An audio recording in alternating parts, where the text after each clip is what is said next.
I wanna show you how to add a pulsing glow animated outline effect in Premiere Pro. Let's go!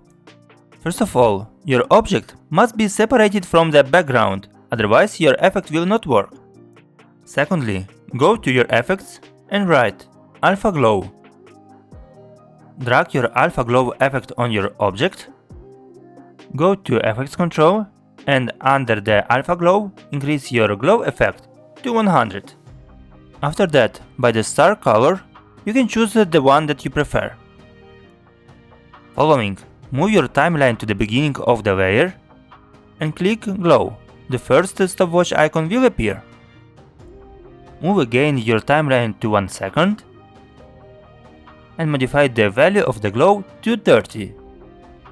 Again, move your timeline to 1 second and increase the glow value to 100. Repeat this action till the moment that you want that your effect will last. Perfect, let's see the result. Help to grow this channel, put your like and subscribe.